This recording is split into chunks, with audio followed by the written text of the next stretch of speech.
Hello everyone, Priyanka here. Welcome to my YouTube channel जिसका नाम है प्रियंकाज लर्निंग पैलेट। सो आप सबको पता है कि मैं सीटेट एंड पीएससेट के साइंस सब्जेक्ट की प्रिपरेशन करवाती हूँ और ऑलरेडी हमने 33 क्लासेस कंप्लीट कर ली हैं।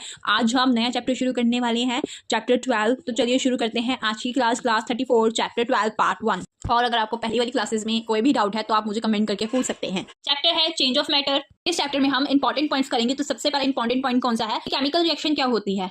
Reaction of chemicals with other substances, मतलब जो रिएक्शन है केमिकल्स की दूसरे सब्सटेंस के साथ, उनको केमिकल रिएक्शन बोला जाता है, जैसे कि एसिड, बेस और सॉल्ट के साथ करवानी।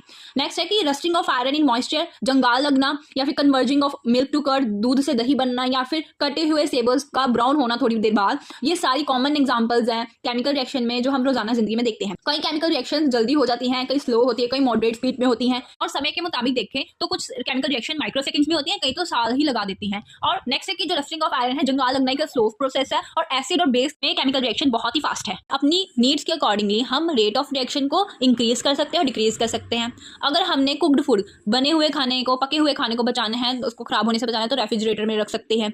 जो रेट ऑफ केमिकल रिएक्शन है वो बहुत ही इंपॉर्टेंट है इंडस्ट्री के लिए, कि केमिकल रिएक्शन फास्ट होगी कि स्लो होगी। ये चीज बहुत मायने रखती है इंडस्ट्रीज के लिए। जो रेट ऑफ केमिकल रिएक्शन है वो इफेक्ट किससे किससे होती है? टेम्परेचर से होती है, प्रेशर से होती है, कंसंट्रेशन से होती है और कैटलिस्ट से होती है। एसिड जो होते हैं वो लिविंग ऑर्गेनिज्म में भी पाए जाते हैं और आर्टिफिशियली भी बनाए जाते हैं।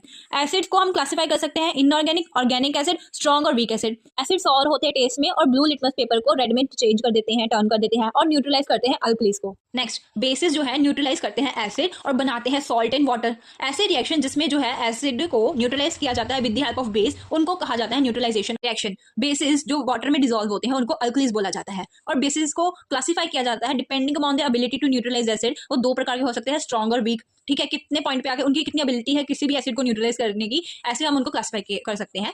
बेसिस जो होते हैं बिटर इन टेस्ट होते हैं, उनको टच करें तो सोपी फीलिंग देते हैं और रेड लिटमस पेपर को ब्लू में चेंज कर देते हैं। सॉल्ट तब बनता है जब एसिड और बेस में रिएक्शन करवाया जाए। केमिकल रिएक्शन में जो रिएक्टेंट होता है वो कन्वर्ट होता है प्रोडक्ट में। इसका मतलब ये है, अगर हमने केमिकल रिएक्शन करवाई है, जिन सब्सटेंस में हमने करवाई है वो रिएक्टेंट है और केमिकल रिएक्शन खत्म होने के बाद जो बना है वो प्रोडक्ट है। नेक्स्ट है कि रेट ऑफ रिएक्शन का मतलब होता है किस रेट पे रिएक्टेंट जो है कन्वर्ट होता है प्रोडक्ट में। और रेट ऑफ रिएक्शन जो है डिपेंड करता है कंसंट्रेशन ऑफ रिएक्टेंट के ऊपर। केमिकल रिएक्शन में क्या होता है, जो कंसंट्रेशन है रिएक्टेंट की वो टाइम के साथ डिक्रीज हो जाती है। एज अ रिजल्ट क्या होता है, जो रिएक्शन है वो अपने आप ही स्लो डाउन हो जाती है।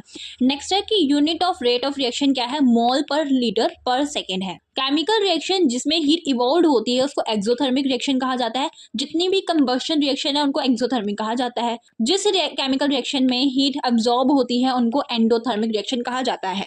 सो गाइज, आज की क्लास यहीं पर खत्म होती है। Thank you so much for watching my video and don't forget to like, share and subscribe my channel जिसका नाम है प्रियंकाज लर्निंग पैलेट।